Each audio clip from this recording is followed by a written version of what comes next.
polariza a tal nivel. Si uno ve ese mismo caos desde una instancia superior en el dominio del pensamiento, ese caos tiene sentido. Ese caos tiene sentido en función de otros caos. Entonces, hay algunos que piensan que es muy importante desarrollar la teoría del caos para poder ver positivamente los conflictos en la escuela.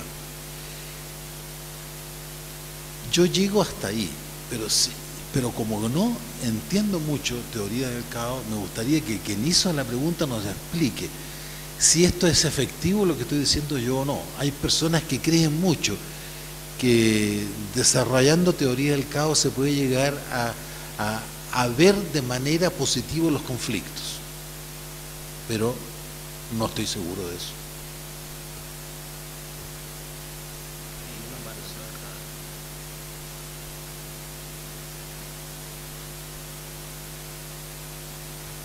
Buenos días, doctor. Tengo una duda en realidad que me surgió de escucharlo a usted respecto de este clima tóxico que se vislumbra diferente desde los alumnos y desde la parte institucional.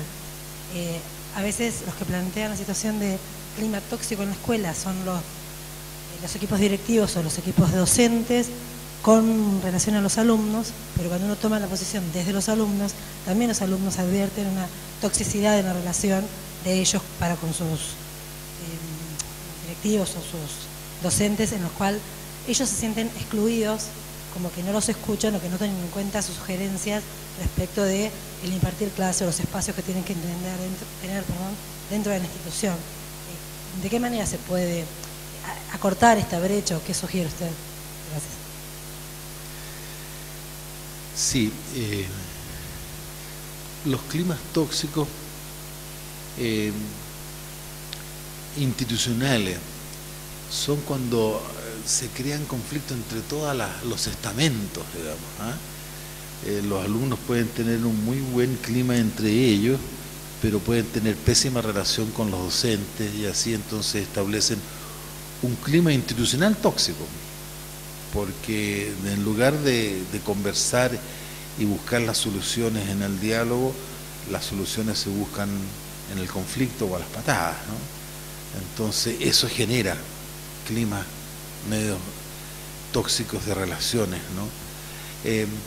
Cuando hablamos de climas institucionales tóxicos, yo creo que hacemos referencia al conjunto de la relación de los estamentos, no solamente a uno en particular, porque en un grupo curso puede haber un grupo de estudiantes pequeños, 4 o 5 estudiantes que se entiendan a las maravillas entre ellos, pero se entienden a la patada con los otros 25 o 30 estudiantes del curso, y eso genera, por lo general, un clima tóxico en el curso. Sucede a nivel de institucional lo mismo. Tenemos un grupo de profesores que se lleva muy bien, 4 o 5 profesores muy bien entre ellos, pero se llevan a las patadas con el equipo directivo y a lo mejor se llevan muy mal con el grupo de alumnos. Entonces, eso genera un clima de toxicidad en el ambiente. ¿Alguna otra pregunta? Ahí.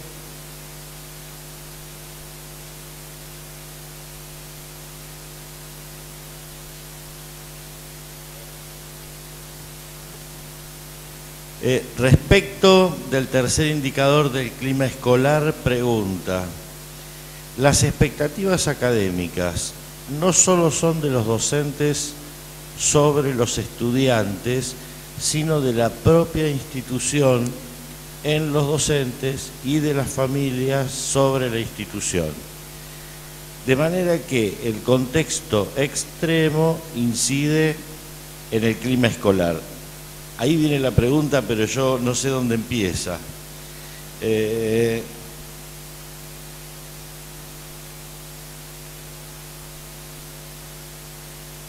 Esa es la pregunta. Si el contexto exterior, familia, lo que espera la familia de la institución y lo que espera la institución de los docentes, incide en el clima escolar. Sí. Creo que ciertamente incide las expectativas de la familia sobre los climas, no solo de la familia, también de la comunidad o del gobierno, de las políticas públicas, también incide sobre los climas. Cuando, yo no sé si en Argentina, pero voy a hablar del caso en Chile, las políticas públicas han pretendido, bueno, prueba de rendimiento estandarizado, ¿no es cierto? El sistema de medición de la calidad de la enseñanza, la prueba SIMSE, que permite una prueba que se toma al universo de todos los estudiantes en cuarto básico, en octavo básico, en segundo medio. Lo que hace el gobierno es estandarizar y después crea rankings. Entonces, estas son las escuelas top, estas son las escuelas medianas y estas son las escuelas pésimas. Cuando se genera por la política educativa un ranking de tal naturaleza, se está presionando a la institución escolar más allá de lo lícito, de lo debido y de lo éticamente posible o permitido, diría yo.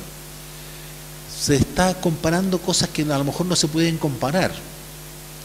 Entonces se produce un efecto negativo en las escuelas porque se sienten presionadas a tener un rendimiento mucho más allá, a lo mejor, de las escuelas que pueden compararse por nivel de ingreso o por otras situaciones que hacen que sean comparables estadísticamente. Entonces se generan presiones indebidas en la escuela y ojo, como el financiamiento escolar se hace en Chile por lo menos por matrícula, si un padre no está conforme con la educación, con el aprendizaje que su hijo está teniendo en esa escuela, él saca a su hijo y lo lleva a otra escuela, si lo admiten, que tiene puntajes más altos. Entonces esta escuela, a la cual le sacaron a ese estudiante, le quitan plata del Estado. Y se le quitan a muchos estudiantes, le quitan mucha plata del Estado a esa escuela, y esa escuela entonces se jibariza, se empobrece aún más, y otras escuelas se agigantan o crecen económicamente mucho más, lo cual se produce una segmentación en la escuela pública de fatales consecuencias. Y eso produce presiones al interior del establecimiento, presiones que son éticamente reprobables. ¿Por qué? Porque para que no se suceda esto, entonces la escuela hace todo lo posible para retener al estudiante, que no se lo saquen, porque a la hora que le quitan al estudiante va a dejar de recibir recursos.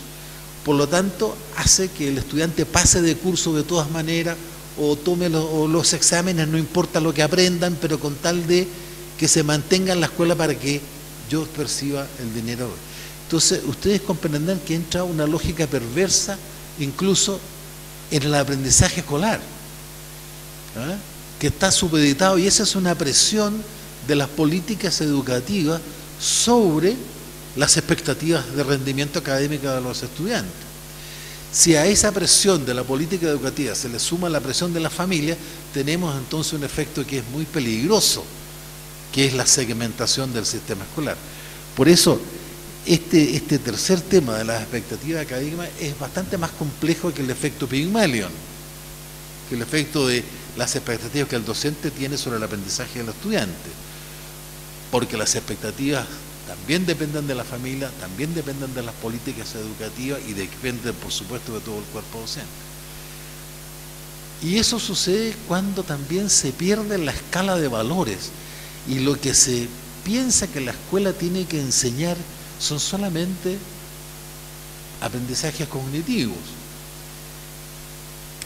Y ahí también se generan expectativas confusas, por no decir equívocas. Un buen ambiente escolar depende de si los niños aprenden, yo ya lo dije, pero también depende de otras muchas cosas que no tienen necesariamente que ver con los altos rendimientos académicos. Los buenos ambientes escolares dependen también de las formas de convivencia, las formas de participación de la familia, de la forma en que las escuelas logran sus objetivos, sus proyectos educativos institucionales, sus proyectos educativos con la comunidad, etcétera, que no solamente se miden exitosamente por una prueba estandarizada a nivel nacional que se dé. Entonces es mucho más complejo el tema de las expectativas académicas, pero sí tienes mucha razón en la pregunta, que dependen también de factores externos a la escuela. Aplauso para el doctor.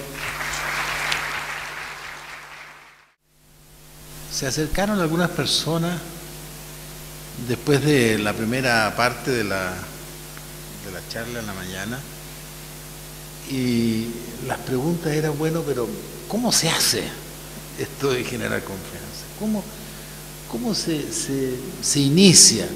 Tenemos ambientes tóxicos en nuestras escuelas, en nuestros lugares de trabajo. Hay una desconfianza, ambiente generalizada, el aire se puede cortar con tijera, a veces de lo espeso que está el ambiente de relaciones. ¿Cómo se hace? ¿Cómo se hace? Bueno,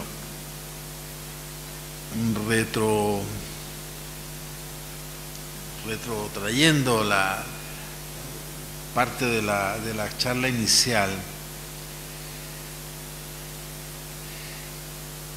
creo que el punto de partida siempre es generar la confianza en las personas individualmente, generar la confianza en la propia capacidad de tener confianza, generar la autoconfianza como el punto inicial, el puntapié inicial del partido, que puede ser muy largo. Ahora, ¿cómo se hace cuando el muchacho, la niña o el joven está muy dañado por su ambiente, ya sea familiar, por su barrio, por sus compañeros, y él no cree en sí mismo? La experiencia indica, ¿no es cierto?, esa es la experiencia básica de la comunidad humana, de la relación de pareja, es que para a veces creer yo en mí mismo, tengo que ver que otra persona fuera de mí cree también en mí. Y si esa persona con la cual yo he logrado establecer un vínculo emocional, afectivo, cree en mí, aunque yo no crea en mí, me va a impulsar a no querer defraudar esa relación y a creer también en mí como consecuencia de lo que él cree en mí, que yo soy capaz también de hacer. Aunque yo no crea que yo sea capaz, hay alguien que fuera de mí cree en mi propia capacidad, y es la experiencia de salvación que todos tenemos y hemos sentido alguna vez cuando tenemos una experiencia amorosa. Es que el otro cree en mí y por tanto yo soy capaz de retribuir, aunque yo no sea digno de esa comprensión, de ese cariño, de esa fe que el otro tiene en mí, voy a tratar de responder a esa confianza. Y eso comienza a generar un círculo virtuoso de fe y de confianza en el otro. Y eso puede ir extendiéndose. Pero yo creo que no hay posibilidad de generar climas nutritivos de confianza en el ambiente que uno esté, sea la universidad, sea el hogar, sea el policlínico o el hospital donde yo trabaje, si no hay un entramado básico de autoconfianza en las personas, si las personas no creen en sí mismas. Entonces, punto de partida inicial es eso.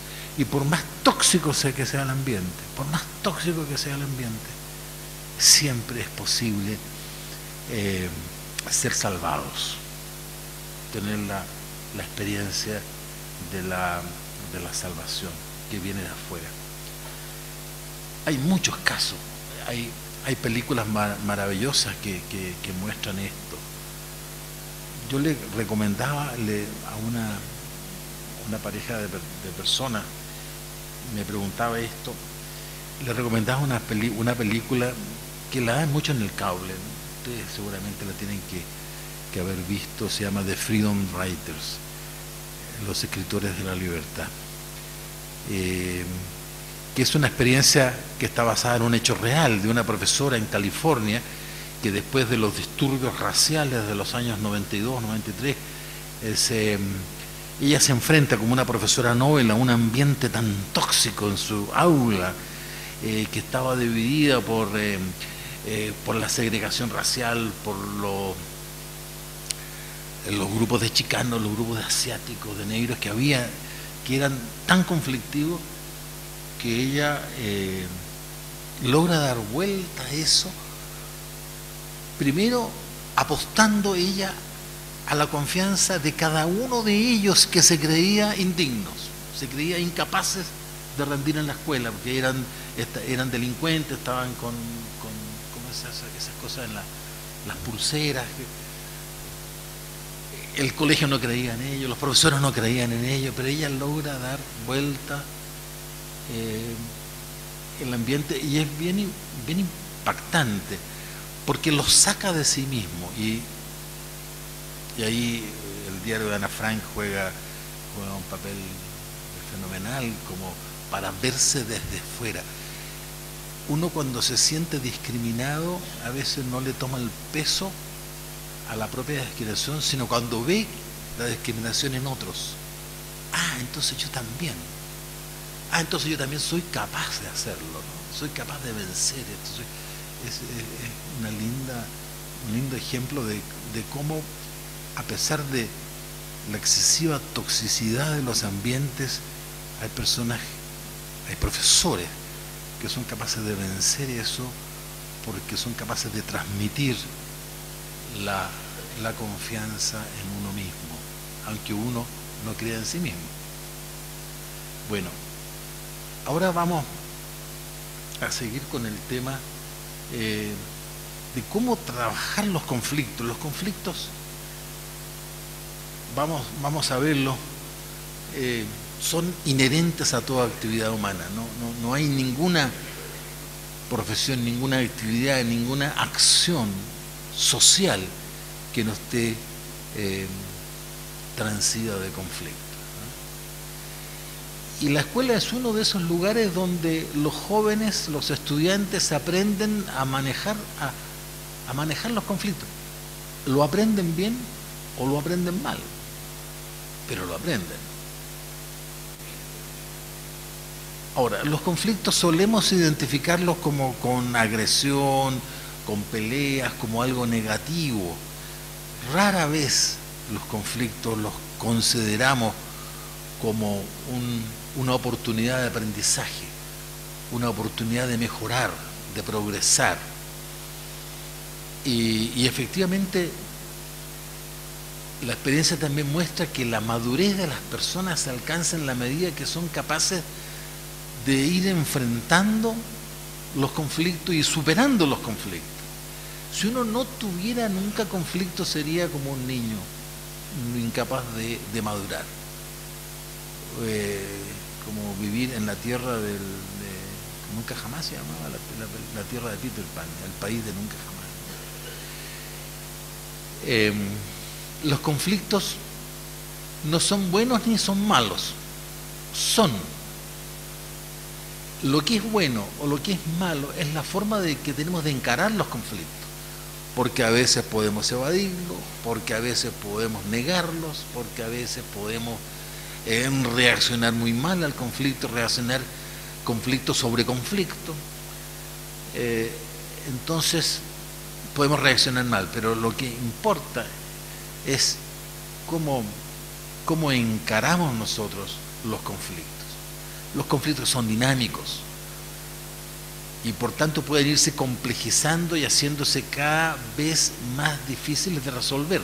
Los conflictos son como una bola de nieve, que en un comienzo pueden ser chiquititos, pero después con el tiempo, si no se resuelve, ese conflicto se va extendiendo y se va envenenando el ambiente. Y a veces un conflicto que comienza con una pelea de 2 estudiantes puede terminar con una pelea de 2 barras de estudiantes y de 2 cursos de estudiantes y de los profesores enfrentados con los estudiantes o con otros profesores que optan por un bando y no por el otro, y así los conflictos pueden ir escalando en niveles de violencia. Los conflictos son dinámicos, entonces tenemos que aprender desde cómo enfrentar positivamente el conflicto antes de que escalen. Y así, ¿no es cierto?, podemos pasar de la agresión verbal después a la agresión física de 2 personas, 2 grupos, etcétera, ¿no es cierto?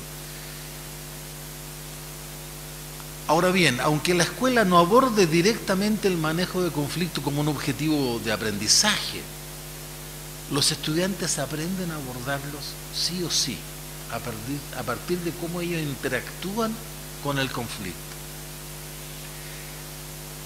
Se pueden abordar en forma muy superficial, muy ineficiente los conflictos, no resolverlos en definitiva.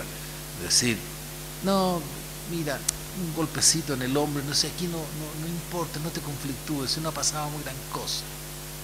Aunque puede ser un conflicto que está anidando una situación muy violenta, un profesor puede decir, mira, no les dé importancia. Y con esto puede que no esté resolviendo a fondo el conflicto, sino lo esté incubando. A veces puede resolverlo en forma contradictoria y en lugar de aprender a manejar bien el conflicto, aprende justamente lo contrario. Cuando un profesor le dice a la agresión de un muchacho, mire, este muchacho, este hombre me está molestando mucho, ¿qué es lo que tengo que hacer? Bueno, pégale nomás. Como si la solución fuera a un puñete pegarle otro puñete, entonces y pueden estar aprendiendo a resolver los conflictos de mala manera.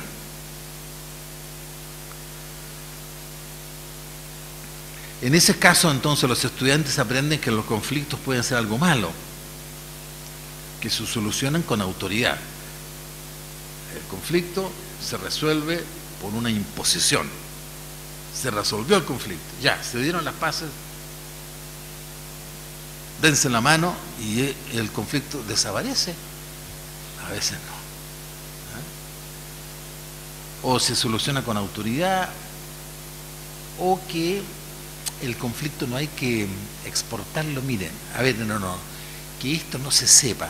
Ustedes vengan para acá, solucionen, arréglense entre ustedes este conflicto, pero que esto no salga a mayores. Como si los conflictos entonces pudiesen ponerse como en sotoboche, ¿no? Debe buscarse soluciones privadas a los conflictos, cuando a veces los conflictos es bueno que se hablen abiertamente para que uno aprenda también a tener criterios para manejar los conflictos, si no, uno no tiene criterios. Sin embargo, si se quiere aprovechar los conflictos como una ocasión de aprendizaje, se requieren desarrollar ciertas competencias para resolver los conflictos, y eso es lo que queremos mostrar. Por lo menos 3 tipos de competencias son importantes. Primero, las competencias emocionales. Y eso tiene que ver con cómo nosotros controlamos nuestras propias emociones, para no terminar siendo agresivo o siendo excesivamente violento en la respuesta al conflicto. O sea, hay una carga emocional importante de saberla manejar en cada conflicto. Pero hay competencias comunicativas también, como la capacidad de escuchar genuinamente al otro y de comprender lo que el otro quiere decir, no lo que yo quiero escuchar. la capacidad de expresar ideas en forma bien clara, que sean comprendidas adecuadamente, y las competencias cognitivas de conflicto. Algunas de estas competencias emocionales. Estas se refieren a la capacidad que tenemos de poder identificar y controlar nuestras emociones. Esto tiene que ver a veces con el origen del conflicto. A veces en los conflictos ocultamos las emociones, disfrazamos las emociones, no las expresamos bien o no las comunicamos bien y creemos que con eso resolvemos el conflicto. Las emociones son el motor que nos impulsan a la acción. El miedo, ya lo decíamos en la parte anterior, el miedo nos paraliza y nos hace huir del conflicto.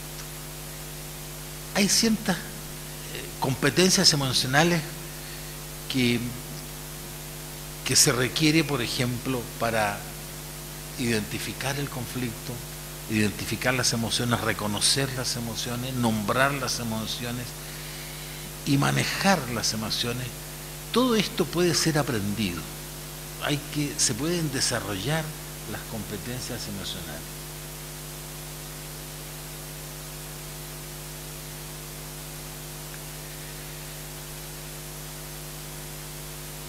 Un primer paso para estas competencias, para desarrollar estas competencias, es darse cuenta primero en lo que cada uno siente a propósito del conflicto. Para darse cuenta a veces de lo que estamos sintiendo, es interesante pensar en cómo estamos reaccionando corporalmente frente al conflicto. A veces las sensaciones del cuerpo son indicadores de estado de ánimo, de sensaciones. Cuando tenemos miedo a veces se nos crispa el pelo, se nos llena la piel de gallina. Cuando tenemos miedo o cuando nos ponemos en rojo de vergüenza por algo, ¿no? El cuerpo tiene indicadores y manifestaciones de emociones que hay que aprender a reconocerlas y nombrarlas. La rabia, por ejemplo, es una emoción frecuentemente asociada a la forma como manejamos el conflicto. Al igual que en los conflictos, la rabia no es buena ni es mala en sí misma, pasa que no nos tiene que sobrepasar y tenemos que aprender a reconocerla y a manejarla. Aunque a la mayoría de las personas no nos guste experimentar la rabia, su presencia nos muestra que hay algo que no está funcionando bien y que debe ser entendido.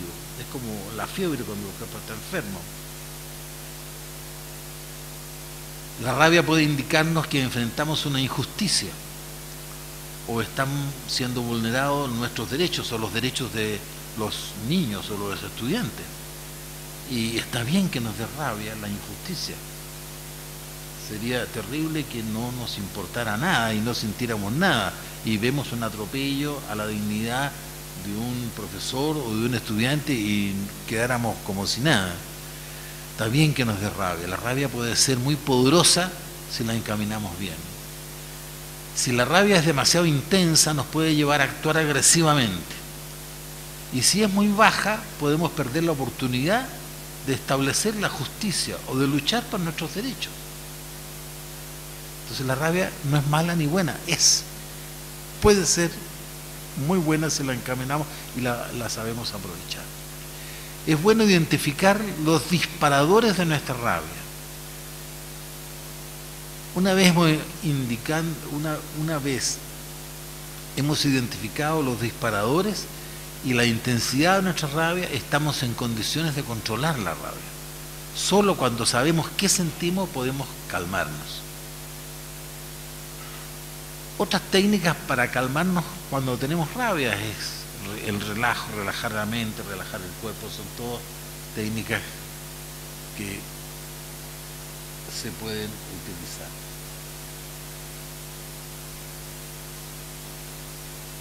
Las competencias comunicativas. Los conflictos son situaciones en las que nos comunicamos. Los conflictos pueden deberse a una mala comunicación. Los típicos bloqueos de la comunicación, cuando queremos imponer a alguien, cuando queremos mandar dentro del conflicto, cuando queremos amenazar o sermonear, esto no se hace, esto no debe ser así, o cuando a veces estamos queriendo aconsejar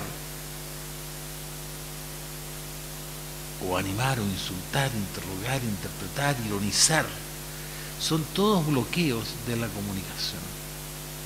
Cuando le tomamos el pelo a alguien, cuando ironizamos, ojo con la ironía, son competencias comunicativas que tenemos que desarrollar, no caer en el bloqueo de la comunicación. La escucha activa no implica simplemente escuchar, sino actuar para que la otra persona se dé cuenta de que estamos escuchando atentamente y se anime a continuar hablando y así facilitar la comunicación. La forma más básica de escuchar activamente es mostrar interés. Algunas técnicas para esto es lo que llaman el parafraseo o el reflejo. El parafraseo es como cuando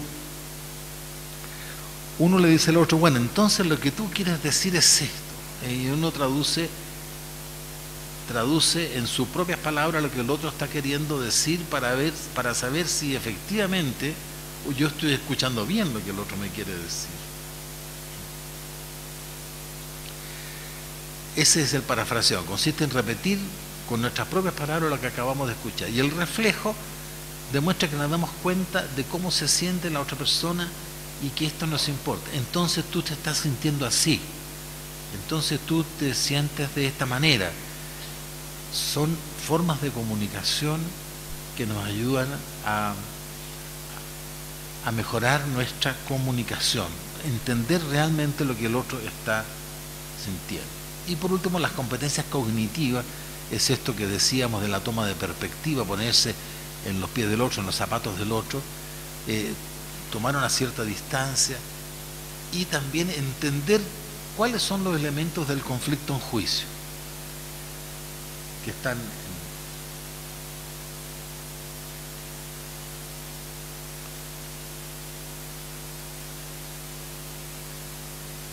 los elementos del conflicto son estos. Cuando uno, las posiciones frente al conflicto, es cuando uno está pidiendo, está reclamando algo. Lo que uno está pidiendo, eso es lo que es la posición del conflicto, que es distinto al interés. El interés es el por qué yo estoy pidiendo esto o por qué estoy buscando esto. Es distinto a lo que estoy pidiendo.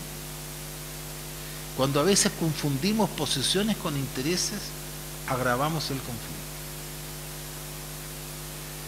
También es importante distinguir como elementos del conflicto quiénes son las personas involucradas.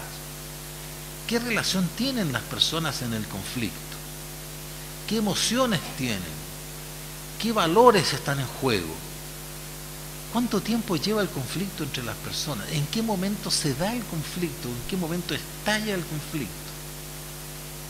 Todo eso hace poder entender mejor cuáles son los elementos que están en juego en el conflicto, y si yo los entiendo, estoy en mejor condiciones para resolver el conflicto o tomar posición frente a él.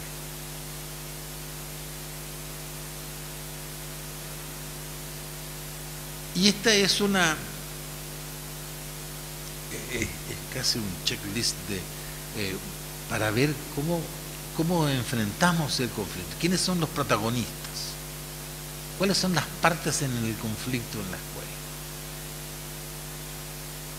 A y B son las dos partes del conflicto. Pueden ser dos grupos de alumnos, grupo A, grupo B, o puede ser un grupo de profesores, grupo A, o puede ser el grupo de profesores versus el equipo directivo. En fin, ¿cuál es la relación que existe entre ellas? ¿Cómo es esta relación? Si es una relación de confianza, de cercanía, de lejanía. Piensen a lo mejor en el bullying, que es el conflicto más comúnmente descrito en la literatura ahora último. Existe confianza, desconfianza, cercanía, lejanía entre los grupos. ¿Qué emociones? ¿Cómo se está sintiendo cada una de las partes? Tanto la parte que agrede como la parte que es afectada por la agresión. ¿Cómo es el proceso y el momento? ¿Cuánto tiempo lleva el conflicto? Hay conflictos que se arrastran entre los estudiantes por mucho tiempo y explotan después en forma muy desgraciada, con ataques físicos y en fin, hasta con autoeliminación, como se ha dado el caso desgraciadamente en mi país. ¿En qué estado se encuentra el conflicto? ¿Cuán polarizado está? ¿Cuán latente? ¿Cuán enquistado está entre los dos grupos en conflicto? ¿Qué valora cada parte que está en conflicto? ¿Cuáles son los intereses de cada quien? ¿Qué le interesa resolver a cada parte? ¿Qué está detrás de lo que se pide? ¿Y cuáles son las posiciones? Que son distintos los intereses. ¿Qué se está pidiendo? Acuérdense, la posición es qué es lo que se está pidiendo, el interés, por qué se está pidiendo. Y después los acuerdos, cómo hay que quedar satisfecha cada una de las partes en conflicto. Y un cuadro que ayuda a manejar los conflictos al interior de cada escuela. Pero este cuadro es más general e indica las formas que tenemos de enfrentar los conflictos. Aquí hay dos coordenadas. La horizontal, que es la preocupación que nosotros tenemos por el otro. Y la vertical, que es la preocupación que uno tiene por uno mismo. Esto es curioso, pero de acuerdo a cómo uno se acerca más a un eje o al otro eje, tenemos 4 o 5 modos distintos de enfrentamiento de los conflictos. Por ejemplo, si uno está excesivamente preocupado por el otro, excesivamente digo preocupado por el otro, eso significa que estoy muy poco preocupado de mí mismo. ¿Ah? ¿Cómo voy a resolver el conflicto? ¿Cómo voy a enfrentar el conflicto? Me voy a tratar de acomodar al conflicto. Voy a tratar de darle en toda la razón al oponente. Me voy a acomodar. Si la postura es exactamente la contraria, si estoy tan preocupado de mí y que no me importa nada, no valoro en nada la posición del adversario, del que está en conflicto, lo que voy a tratar de hacer es competir con él. Competir a nivel que incluso puedo negarlo al otro.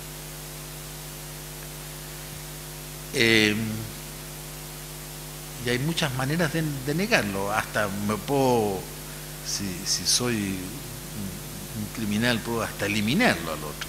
Eso pasa en las pandillas cuando hay narcotráfico de por medio, intereses terribles de por medio. Simplemente el otro es lo que está pasando con los carteles de la droga en algunos países, ¿no es cierto?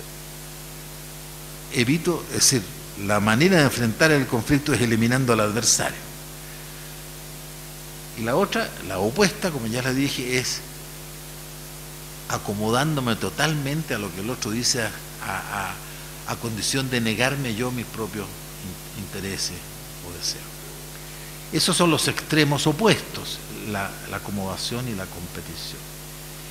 Pero si yo no estoy absolutamente preocupado por el otro, ni absolutamente preocupado por el mismo, estoy en una posición intermedia, yo respeto la posición del otro, pero también busco mi interés, voy a llegar evidentemente a enfrentar una situación de compromiso, voy a tratar de negociar con el otro, cómo resolvemos el conflicto. Lo que sucede también es que si yo no estoy tan preocupado de mis intereses y tampoco estoy preocupado de los intereses del otro, lo que voy a hacer es evitar el conflicto. Voy a esconder la cabeza como el avestruz o meter la basura debajo de la alfombra, voy a tratar de evitar, mira, no, en realidad aquí no hay ningún conflicto. A veces esa posición la tenemos, la tienen algunos profesores. Evitar el conflicto es la manera de enfrentar el conflicto. Y negar el conflicto es decir, no, mire, si aquí no hay intereses de por medio.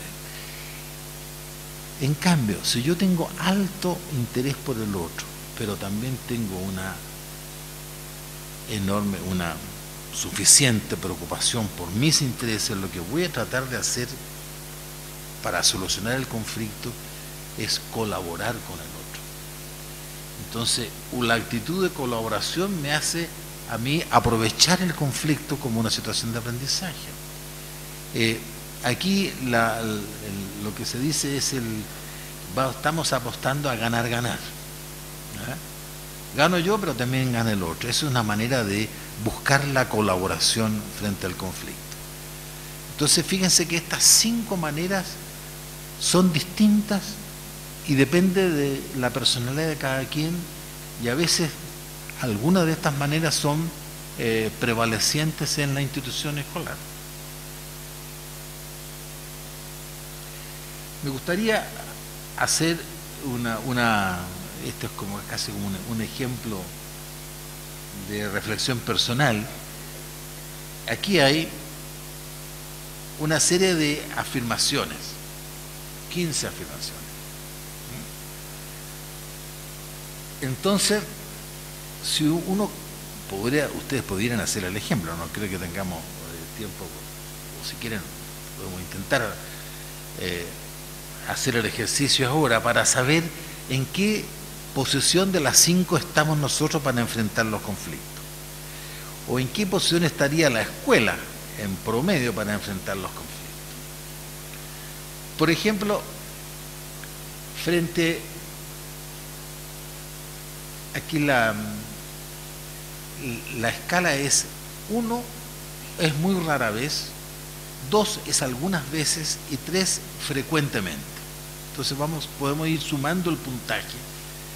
Por ejemplo, amenaza o pelea con la otra persona. Entonces, 1 rara vez, 2 algunas veces, 3 frecuentemente peleo con las otras personas. Y así yo puedo ir listando hacia abajo. Trato de negociar los puntos de vista de las dos partes. Rara vez, frecuentemente o algunas veces. Busca un punto en medio de negociación. Frente al conflicto yo busco negociar. Rara vez, algunas veces, frecuentemente. Admite que está equivocado aunque no le crea realmente. Rara vez. Algunas veces, frecuentemente. Evade a esta persona y hace lo posible pero no enfrentarla. Rara vez, algunas veces, y así. Persigue sus metas firmemente, trata de averiguar en qué coincide su visión del asunto con la visión del otro, trata de alcanzar una solución que en ambas partes cedan algo frente a los conflictos. ¿Cómo voy yo en esa? O me rindo frente al conflicto, simplemente me rindo, o cambio el tema, no lo abordo, se queja hasta obtener lo que quiere, trata de exponer sus preocupaciones frente al otro, concede un poco y alienta al otro a hacer lo mismo, vamos negociando, finge estar de acuerdo, a veces suponemos estar de acuerdo, bromea para dejar pasar la situación y no llevar a peores. Bueno, esas son las preguntas. No creo que la hayan hecho ustedes así, pero mentalmente hubieran podido, mira, yo estoy de acuerdo en esto, yo frecuentemente, yo alguna vez, ya, no vamos a hacer el ejercicio, pero este ejercicio se puede hacer en la escuela, se puede hacer también con los jóvenes, con los estudiantes. ¿Cuál sería el resultado? Fíjense, si nosotros sumamos el ítem 1, 6 y 11 de los anteriores, y eso es 1, 6 y 11 de los anteriores, ahí están, 1, 6 y 11, si sumamos un alto puntaje en esos tres ítems, estaríamos en la categoría de competición. Somos altamente competitivos para enfrentar los conflictos. Si sumamos el ítem 2, 7 y 12, vean ustedes ahí, 2, 7 y 12. Si tenemos un alto puntaje, quiere decir que somos altamente colaborativos. La manera que tenemos para enfrentar el conflicto es de alta colaboración, es jugar aquí al gana-gana. Vamos a los ítems 5, 10 y 15. Si tenemos un alto puntaje en esos ítems, 5, 10 y 15, la manera de enfrentar que tenemos los conflictos es la evitación. Es decir, el querer no reconocer el conflicto y evadirlo. Bueno, ese es un ejercicio. Si por ejemplo queremos sumar la 4, la 9 y la 14, los ítems 4, 9 y 14, nos estaríamos acomodando, enfrentábamos el conflicto de manera acomodaticia, casi negando nuestros intereses, nuestra personalidad. En fin.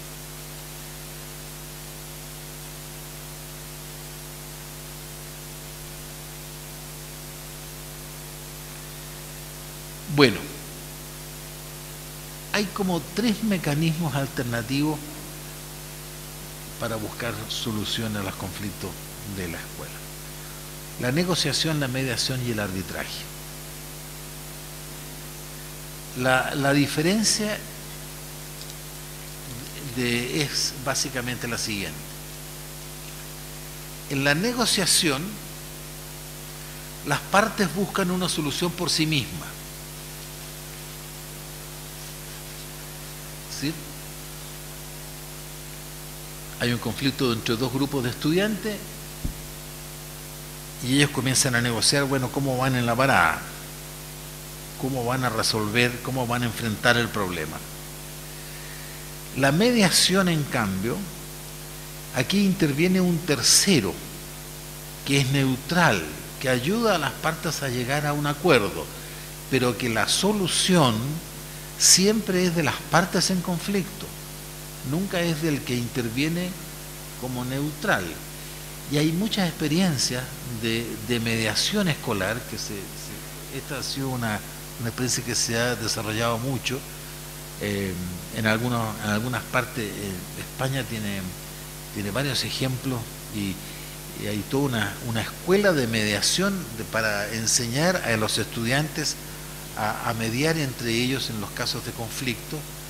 Hay formas que tienen los muchachos para entrenarse en esto. Fíjense que aquí la mediación es entre pares. El tercero neutral no es el adulto que media cuando hay dos jóvenes en conflicto, sino que es un joven que media el conflicto entre dos jóvenes. es un profesor que media el conflicto entre dos adultos, etc. Y el arbitraje, a diferencia del anterior, interviene también un tercero, pero es el árbitro el que propone el acuerdo de las partes. En la mediación el árbitro no interviene, no propone, sino que los que están en conflicto son los que proponen cómo acordar la solución. En el arbitraje no. Para la negociación, el paso importante, lo primero es comprender de qué se trata el conflicto, inventar opciones frente al conflicto. A veces hay que hacer un brainstorming para identificar cuáles podrían ser las mejores soluciones y construir acuerdos. Eso es para la negociación.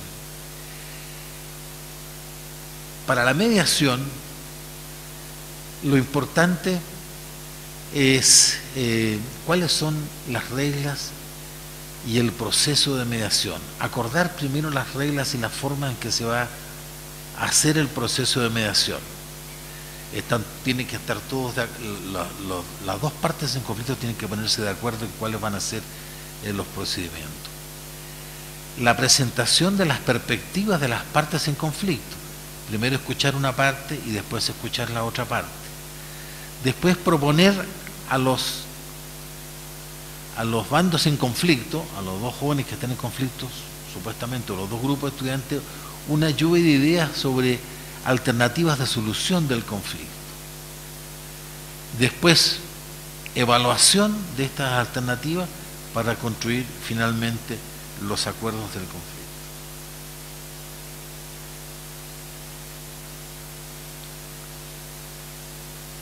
Y finalmente voy a mostrar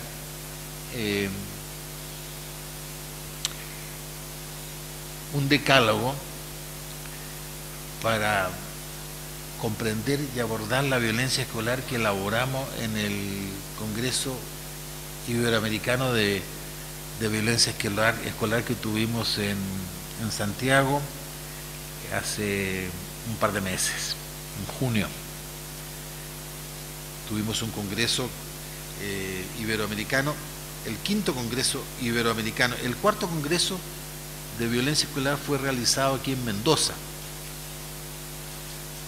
El quinto lo realizamos hace un par de meses en Santiago y el próximo espero que se realice en Perú.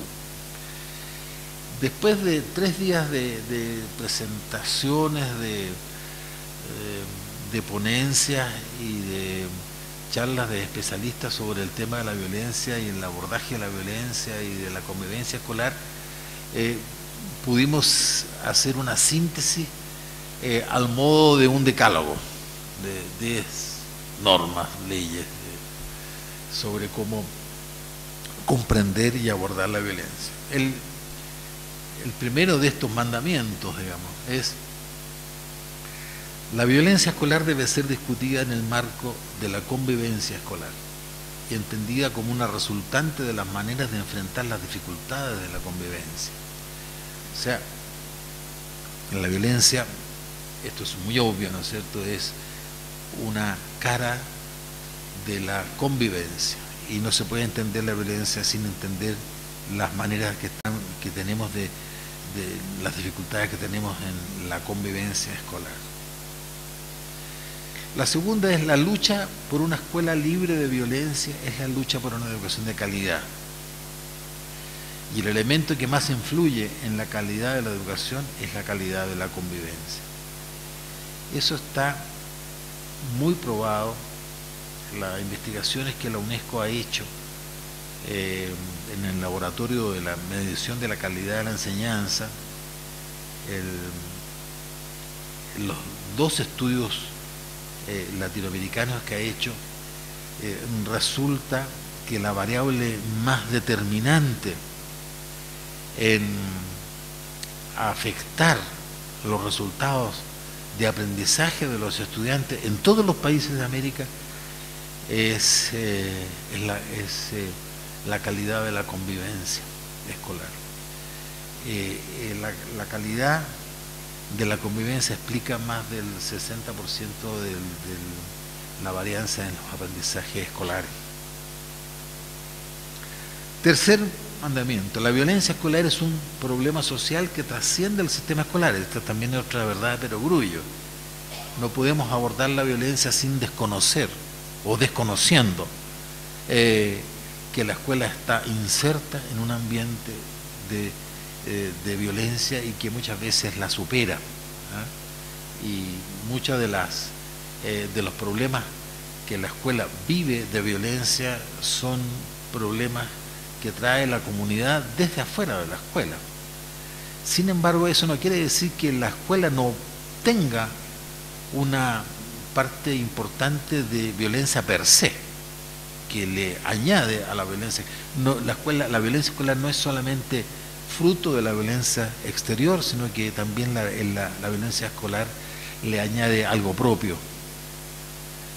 Cuarto, nadie es violento en sí mismo. Los sujetos ingresan a situaciones de violencia. Eso a veces se nos olvida, porque estamos hablando la violencia como casi un per se. Nadie es violento. Todas las personas son sujetos que estamos en situaciones de violencia, salimos y entramos en situaciones de violencia. Luego, la escuela es un espacio de reproducción, pero también de formación ciudadana, que puede influir en la recreación de una sociedad orientada al bienestar de toda la comunidad.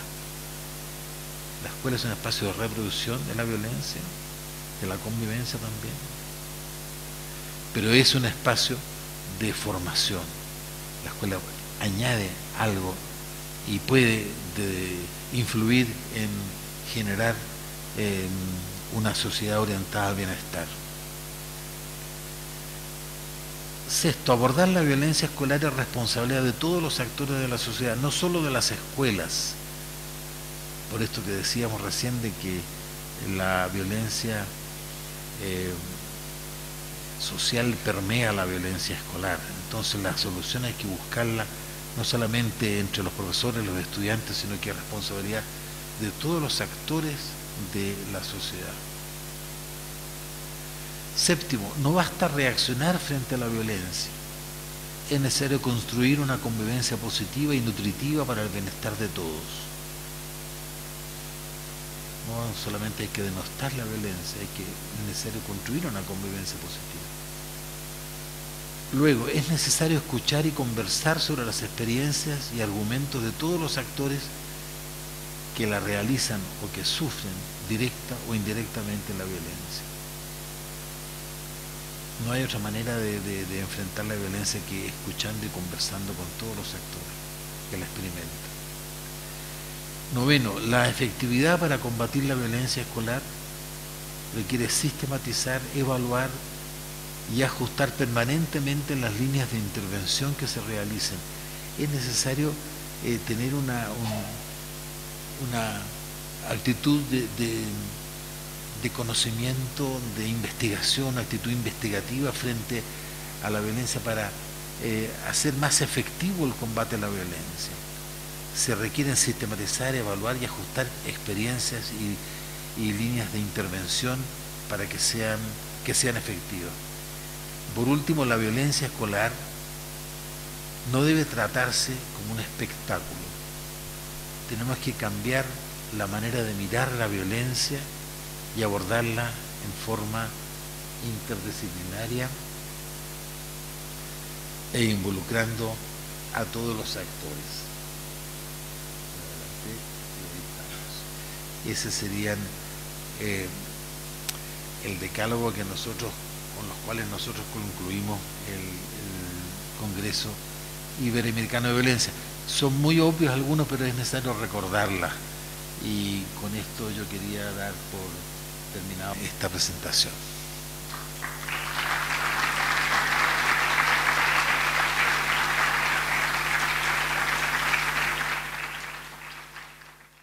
Alternativas de segundo orden que son, llamémoslas, alternativas de formación. ¿Qué es lo que vamos a hacer para formar a los actores escolares, tanto estudiantes como docentes, como comunidad en general, Podemos hacer escuela de padres, podemos hacer talleres de resolución de conflictos con los muchachos, podemos ensayar sistemas de mediación escolar, en general desarrollar actividades de formación con los actores de la comunidad para que ellos puedan ir resolviendo los conflictos que se le den en la escuela. Esas son como de segundo nivel y son de mediano plazo. Las alternativas de formación hay que imaginarlas, hay que crearlas, hay que diseñarlas, hay que probarlas, en definitiva. Pero hay un tercer tipo de alternativas que son las alternativas de transformación, que son aquellas alternativas que consisten en poner, generar y crear instituciones al interior de la escuela que aseguren la sustentabilidad de las soluciones frente a la violencia. Por ejemplo, crear un reglamento de convivencia es importante, un reglamento que sea consensuado por las partes, que sea consensuado por todos los actores, que sea validado. Eso es bien importante, que los actores de la comunidad sientan que ese reglamento refleja su sentir y su actuar. No caigamos a veces en soluciones mágicas. Por ejemplo, hay una ley en Chile que todas las escuelas tienen que tener reglamentos de convivencia. ¿Qué es lo que hacen algunas escuelas, algunos directores? Contratar a una institución afuera de la escuela para que le redacte su reglamento. Eso no sirve mucho, porque los actores, los docentes, los estudiantes no se sienten identificados con ese reglamento. Entonces, ese tercer tipo de alternativas, que son las alternativas de transformación, son absolutamente necesarias para asegurar en el tiempo que las soluciones sean sustentables, o sea, se puedan llevar a cabo permanentemente. No sé si respondo bien a tu pregunta. ¿Sí? Yeah. Yo tenía una pregunta, creo que de tipo aclaratorio. Sí. En una de las primeras diapositivas, cuando mostraba los conflictos en la comunicación, ponía distintas cosas que algunas me parecían negativas y otras me parecían positivas. Iba desde la ironía o la descalificación a animar o aconsejar. Eso me dejó un poquito confuso.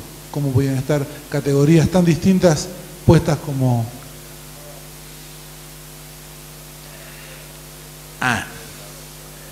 Ya sé, ya te refieres a cuando yo hablaba de las competencias comunicativas, que hay que desarrollar ciertas competencias comunicativas. Ya, es cierto, pero yo estaba hablando de los bloqueos de la comunicación. Entonces, cuando uno quiere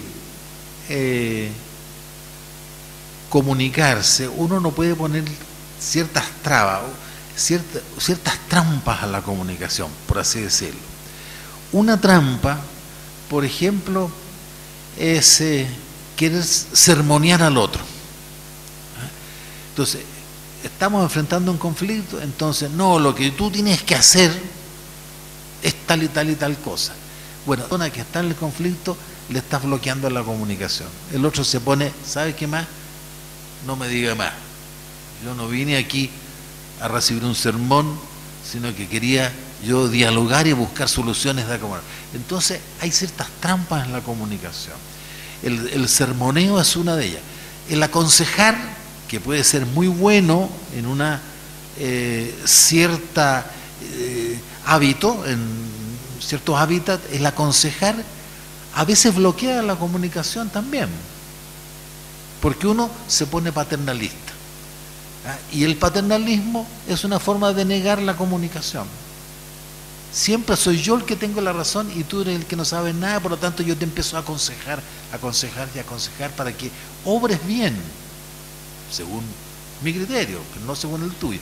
Entonces, sermonear, que puede ser muy bien en una determinada circunstancia, aconsejar, que puede ser muy buena en determinada, a veces bloquea la comunicación, como el interpretar. Ah, lo que tú estás queriendo decir es tal cosa y yo me mando una interpretación que no tiene nada que ver con lo que el otro está queriendo comunicarme. Bloqueo la comunicación, ¿entiendes? Amenazar está claro que bloquea la comunicación, ¿no? Eso está muy claro. Mandar también. Yo te impongo tal cosa. Ya, si me impuso tal cosa, ¿para qué voy a seguir conversando? A eso me refería. No sé si me explico mejor ahora. Sí, ya, gracias. Leo una que está acá en un papelito y le paso el micrófono. Dice, teniendo en cuenta el cuadro que nos presentó con las formas de enfrentar el conflicto, ¿cómo podríamos describir cuando en una situación para algunos actores involucrados el conflicto no es tal? Es decir, para uno es un conflicto y para el otro no lo es.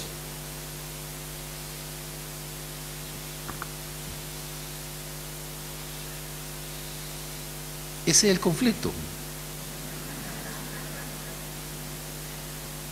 El conflicto es creer que no existe el conflicto. Entonces uno cree, no, si yo no tengo ningún problema contigo, pero ¿Ah? Entonces el conflicto para la persona que lo sufre es creer que el otro no tiene ningún conflicto con uno y yo estoy hasta aquí con él. ¿Ah? El conflicto pasa a ser ese. Y ahí hay un conflicto de comunicación. Yo frente a eso me puedo acomodar y decir, ¿sabes qué más? Tiene toda la razón, aquí no hay ningún conflicto, pero yo sigo marcando y mordiéndome la lengua. Me puedo acomodar o me puedo revelar.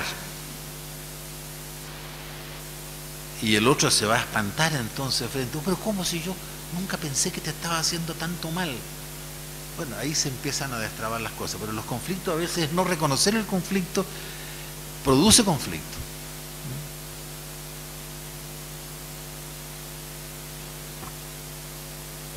Mi consulta es la siguiente. En la escuela tenemos una estructura de poder, digamos, bastante piramidal, hay jerarquías, ¿correcto? Cuando nosotros pretendemos... No sé si correcto, pero... No, entiendo. Es así. Por lo menos esta es nuestra realidad.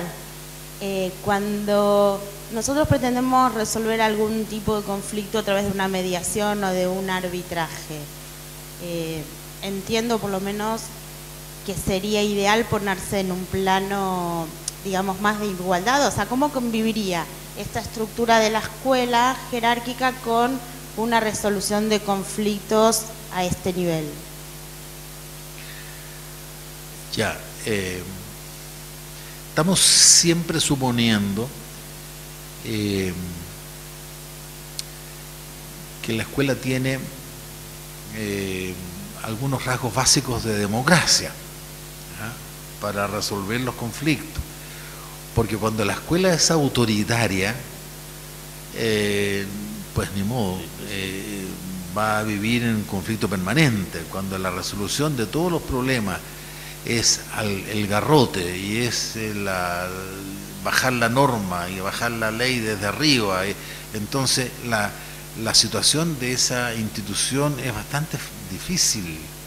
Va a vivir en un conflicto permanente porque la comunidad no se puede expresar, y si la comunidad no se expresa y no tiene canales de participación, va a vivir permanentemente en conflicto. Entonces suponemos que en una escuela altamente jerarquizada, altamente piramidal, es difícil una estrategia democrática para resolver los conflictos.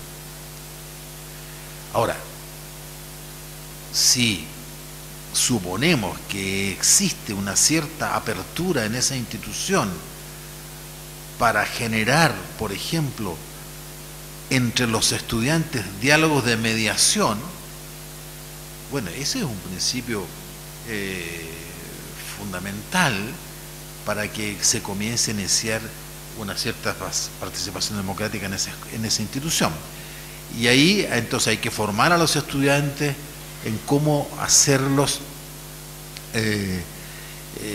capaces de mediar en situaciones de conflicto entre ellos. La mediación a mí me gusta más que el arbitraje. A veces, cuando la escuela es muy piramidal y muy jerarquizada, no se da la mediación, sino lo que se da es el arbitraje. Es decir, el profesor decide y pone la solución que tienen que aceptar las partes en conflicto. Mejor sería que la solución la buscaran los mismos que están en conflicto, pero si no pueden, el arbitraje es una buena solución. Fíjese, el arbitraje es una institución jurídica perfectamente legítima. Existen árbitros, arbitradores para resolver los conflictos entre las empresas, en todas partes, ¿no? Ahí el árbitro es el que impone la solución. Y en una situación, en una escuela jerarquizada, muchas veces es el director, es el que tiene el poder, el que impone la solución. Que a veces puede ser buena cuando el conflicto estalla muy violentamente. Y lo que yo decía en la primera respuesta es que hay que tener alternativas de contención. Y el arbitraje puede operar así. Pero lo ideal sería entrar a tener instancias de resolución de conflictos en que participen más las partes involucradas en los conflictos, como la mediación o la negociación directa. Sí, buenos días. Tengo realmente muchísima curiosidad por saber cómo manejó y cómo se trabajó dentro de la comunidad educativa chilena los casos de represión tan violenta a los estudiantes secundarios. Uy, qué preguntita. En la pregunta existe un entendido. El entendido es que se solucionó. La pregunta estaba, ¿cómo se solucionó en la sociedad chilena? Esa es otra pregunta. Yo creo que no se ha solucionado el caso de los estudiantes secundarios. ¿Cómo se ha manejado? El movimiento estudiantil chileno tiene como etapas. Todo partió el 2006, no sé si se acuerdan, con el pingüinazo que se llamó, la revolución de los pingüinos. Muchos se extrañan por qué pingüinos. ¿Saben por qué se les dice pingüinos o no? ¿Por qué? Pingüinos se le llama por los estudiantes de las colegialas que tenían un jumper azul, o sea, mangas blancas, y el jumper azul hacía la imagen de un pingüino, y por eso se le llamó la revolución de los pingüinos.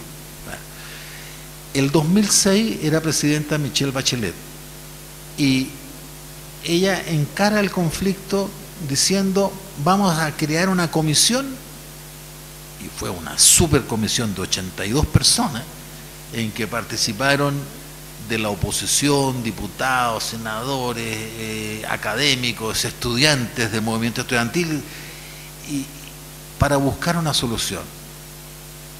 La solución que presentó la comisión no fue una, sino que eran alternativas. No se pudieron poner de acuerdo. Entonces había alternativa A, alternativa B. Y no se pudo votar. Era tan el conflicto, porque lo que estaban pidiendo los estudiantes era calidad de la educación. Para todos.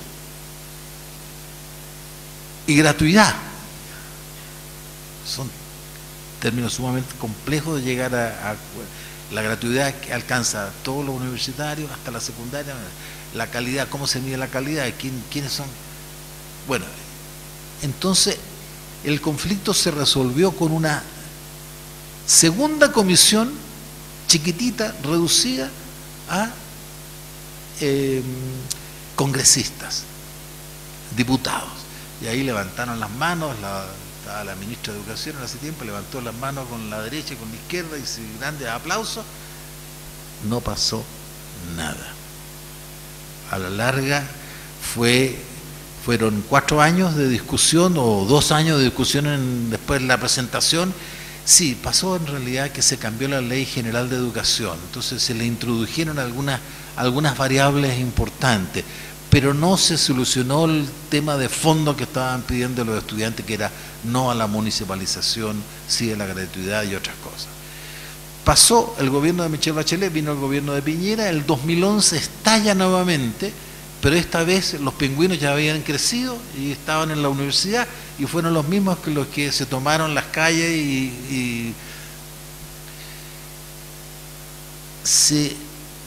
el gobierno hizo promesas, 5 leyes que tenían que ser pasadas en el Congreso, que tenían que ver con responder a las demandas de gratuidad, etc. Entonces se propone una ley para regir el financiamiento de la educación superior, se propone una agencia para medir la calidad de la educación, se propone una superintendencia para redefinir el currículum, se proponen como 5 leyes que están en trámite en el Congreso y todavía no se aprueban todas ellas. Algunas ya se han aprobado, pero el malestar estudiantil sigue y este año nuevamente han brotado disturbios en casi todas las ciudades del país, movilizaciones de estudiantes durante el mes de mayo, junio y julio, hasta mitad de julio, hubo fuertes movilizaciones estudiantiles pidiendo nuevamente gratuidad para la educación superior y calidad de la educación secundaria y media. Está entrampada la discusión, porque no es seguro también que las nuevas leyes vayan de por sí a mejorar la situación escolar. Se ha creado una ley de convivencia escolar, pero nuevamente, la ley de convivencia es un super techo, que si todas las escuelas tienen que tener programas de convivencia, pero a la larga los estatutos de convivencia escolar en cada una de las instituciones